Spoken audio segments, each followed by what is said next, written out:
과연 사실일까요? 치약 속에 들어가 있는 남아있는 성분들이 우리 위해를 가기 때문에 어떤 구취를 유발하거나 피부가 벗겨지거나 미각을 상실하거나 다양한 문제가 있을 수 있습니다. 치약 잔류 성분이 입안을 건조시켜서 구취를 유발하고 또 위를 자극해 위장 장애까지 일으킬 수 있다는 것인데요. 그렇다면 이 습관대로 양치질을 했을 때 입 안에 치약이 얼만큼 남아있는지 저희가 직접 확인해 보도록 하겠습니다. 예. 먼저 이를 닦은 후 물로 여러 번 입안을 꼼꼼하게 헹군 후에 또 구취 테스트를 해봤는데요. 자, 그 결과 31 BPB가 나왔습니다. 성인 남성 평균이 50 정도임을 감안하면 구취가 거의 나지 않는 상태라고 하는데요. 예. 자, 그렇다면 입을 잘 헹구지 않은 제작진은 56이 나왔습니다. 평균 수치를 넘어서 구취가 나는 정도입니다. 잔류량을 오랫동안 이제 축적이 되다 보니까 그게 구강 내의 어떤 치주염이라든가 충치 같은 거 그런 걸 유발시켜서 구취가 좀 높게 나온 상태입니다. 자, 이를 닦은 후에 잘 씻어내지 않으면 오히려 입냄새를 유발할 수 있다는 건데요. 자, 그렇다면 양치질 후 입안에 치약 잔여물이 얼마나 남아있는지 검사를 해봤습니다. 자, 과연 결과는 그래프가 예사롭지가 않았는데요. 같은 경우에는 계면활성제, 두 번째 같은 경우는 파라벤을 뜻합니다. 즉 방부제를 뜻하죠. 아, 이런 게 다 남아있어요? 네, 세정력과 보관성을 높이기 위해 사용되는 성분이라는데 그래도 입안에 그대로 남아있다면 좀 찜찜하지 않겠습니까? 심심하네요. 양치를 안 할 수는 없잖아요. 그렇죠. 그럼 어떻게 해야 좀 건강한 관리가 될까요? 치약의 양은 콩알 크기 정도, 입안에 그 치약 향기가 나오지 않을 정도로 항문하시면 저 3배 하는데. 예, 듬뿍 하잖아요. 양치질 가볍게만 생각하셨습니까? 입안의 건강을 위해 올바른 양치질 꼭 알아두시기 바랍니다. 네, 알고 있어야겠네요.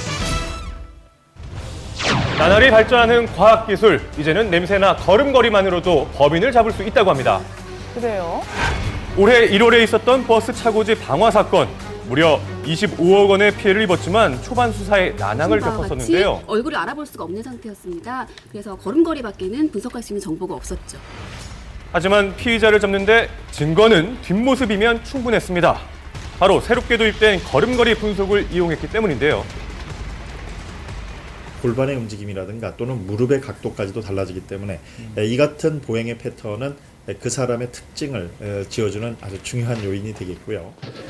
보행 패턴만으로 사람을 특정 지을 수 있다는데요. 그렇다면 저의 보행 패턴은 어떨지요? 양쪽 모두 충분히 펴지 검열해봤습니다. 않고 있고요. 골반의 움직임도 뭔가 좀 왼쪽이 뒤로 줌하시네요. 빠지는 아주 특징적인 걸음 패턴을 보이고 계시기 때문에요. 멀리서 걷는 모습을 보더라도 금방 제가 식별할 수 있겠습니다. 자, 얼마 전 일어난 부산 편의점 강도 사건. 이 사건 역시 과학 수사가 결정적인 역할을 했습니다. 예. 바로 범인이 나갈 때 남긴 저 문의 손자국. 아. 유리문을 열면서 남긴 이 장문이 검거에 큰 기여를 한 건데요. 장문은 지문보다 더 크기 때문에 그만큼 그 현장에서 범인들이 유리하고 갈 가능성이 높다고 볼 수 있습니다. 자, 장문은 손바닥의 무늬로 지문보다 크기가 클 뿐만 아니라 최소 4배 이상의 특징을 찾을 수 있기 때문에 피의자 검거에 더욱 효율적이라고 합니다. 피의자를 근거하는데 아주 유력한 증거가 되고 단서가 되는 그런 자료를 할 수 있겠습니다. 그리고 지난 5월 무려 200억 원 규모의 국내 최대 마약 밀수 사건. 마약 탐지견의 활약이 돋보였던 이 사건에 이어 이번에는 사람을 찾는 채취견이 등장했습니다. 후각이 지금 10,000배 정도 뛰어나다고 알려져 있습니다. 사람이 수색하지 못하는 지역에서 사람을 찾는다거나 시체를 찾는다거나.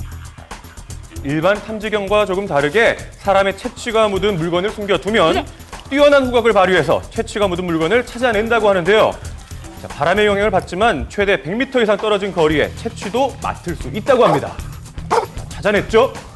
찾은 거예요? 예, 그렇습니다. 맞아요, 여기에요. 지금 찾아서 저한테 여기 있다고 지금 알려주고 있는 겁니다. 정말 대단한 능력이었는데요. 제가 30분 넘게 헤매면서 꼭꼭 5분도 숨겼는데 안 걸리네요, 찾는 거. 대단합니다. 금방 찾더라고요. 이 과학 수사가 발전하는 이유, 바로 범인을 검거하고 범죄율을 낮추는 것이겠죠. 앞으로도 과학 수사의 눈부신 활약을 기대해 보겠습니다.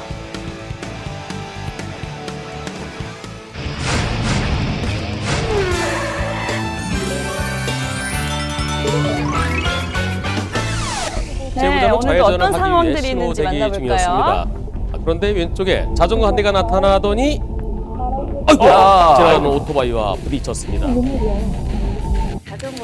자전거 사고네요. 심할 정도로 좀 이렇게 휘어졌더라고요. 둘이 이제 일어나서 다쳤냐 안 다쳤냐 뭐 얘기하고 아니 다쳤냐 안 다쳤냐 그냥 놀란 것 같더라고요. 사고 당시의 신호는 오토바이의 직진 신호였죠. 신호를 보면 직진해 오던 오토바이 앞에 자전거가 무단횡단하다가 사고가 난 겁니다.